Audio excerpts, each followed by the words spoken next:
చంద్రబాబు పవన్ మధ్య gap పెరుగుతోందా? Republic day సందర్భంగా రెండు నియోజకవర్గాలకు తమ పార్టీ అభ్యర్థుల్ని పవన్ ప్రకటించగా ఆ వేడిని నాగబాబు కంటిన్యూ చేస్తున్నారు. తమ్ముడి నిర్ణయాన్ని సమర్థించిన అన్న ప్రతి చర్యకు సమానమైన ప్రతిచర్య ఉంటుందని ట్వీట్ చేశారు. రేపు ఇంకొంత సమాచారం ఇస్తానంటూ నాగబాబు హింట్ ఇవ్వడం సంచలనంగా మారింది.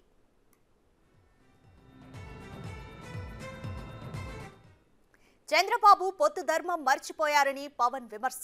ఫలితంగా తనపై ఒత్తిడి పెరిగింది కాబట్టి తప్పనిసరి పరిస్థితుల్లో 2 సీట్లకు అభ్యర్థుల్ని ప్రకటిస్తున్నా అని చెప్పారు. దీన్ని జన సైనికులు క్యాష్ చేసుకునే ప్రయత్నాల్లో ఉన్నారా? అధినేత నుంచి స్పష్టమైన ఆదేశాలు వచ్చే వరకు టీడీపీ సమావేశాలకు వెళ్లొద్దంటూ కొన్ని నియోజకవర్గాల్లో మెసేజ్లు పంపుతున్నారు. ఇప్పుడు నాగబాబు ఎంట్రీ కావడం, మరో ట్వీట్ అని చెప్పడంతో అటు జనసేనతో పాటు టీడీపీ కార్యకర్తల్లోనూ ఉత్కంఠ పెరిగింది. కంప్లీట్ డీటెయిల్స్ మా ప్రతినిధి శివ అందిస్తారు.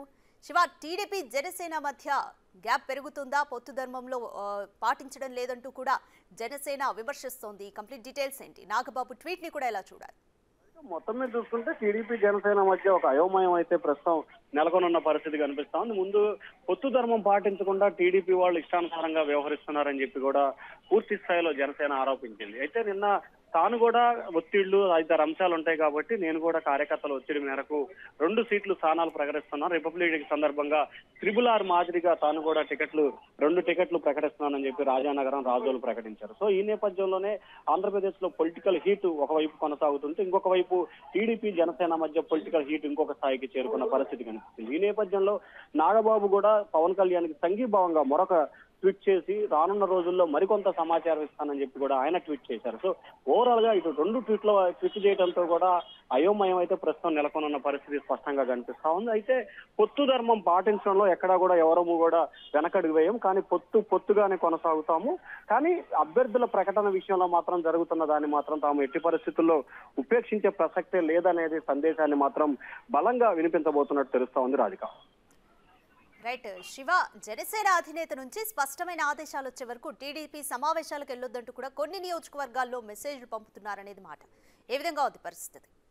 మండపేట నియోజకవర్గానికి సంబంధించి టీడీపీ అభ్యర్థిని ప్రకటించిన పరిస్థితి కనిపించింది. సో ఈ నేపథ్యంలోనే ఆ నియోజకవర్గానికి సంబంధించి కూడా జనసేన స్నేహితులు అక్కడ సోషల్ మీడియా వేదికగా కూడా ఒక ప్రకటన చేశారు. జనసేనకి సంబంధించి కూడా ఏదైతే తెలుగుదేశం ఒక అభ్యర్థిని ప్రకటించారో ఆ అభ్యర్థి విషయంలో పవన్ కళ్యాణ్ నుంచి స్పష్టమైన ఆదేశాలు, హామీ లభించిన తర్వాత మాత్రమే మన ప్రచారానికి సంబంధించి ఉమ్మడి కార్యాచరణకు సంబంధించి వెళ్ళాలి. అప్పటి వరకు కూడా ఉమ్మడి కార్యాచరణ కానీ ఉమ్మడి అంశాలకు సంబంధించి వెళ్ళవలసిన అవసరం లేదని చెప్పి కూడా వారైతే సోషల్ మీడియా వేదిక ఒక పోస్ట్ అయితే పెట్టిన పరిస్థితి కనిపిస్తుంది. సో ఈ నేపథ్యంలోనే సోషల్ మీడియా వేదికగా 2 పార్టీలు పరస్పరం ఒకరిపై ఒకరు విమర్శలు చేసుకుంటున్న పరిస్థితి కూడా కనిపించింది. సో తాజాగా ప్రస్తుతం జరిగిన పరిణామాలకు సంబంధించి కూడా ఇటు టీడీపీ నుంచి ఒకరు, అలాగే జనసేన నుంచి మరొకరు కూడా ఈ అంశాన్ని, అంటే ఏదైతే ఈ వివాదం ఉందో వివాదానికి ఫుల్ స్టాప్ పెట్టాలని చెప్పి కూడా ఆలోచన చేస్తున్నట్లు కూడా తెలుస్తా ఉంది. Radhika. Right, thank you Shiva.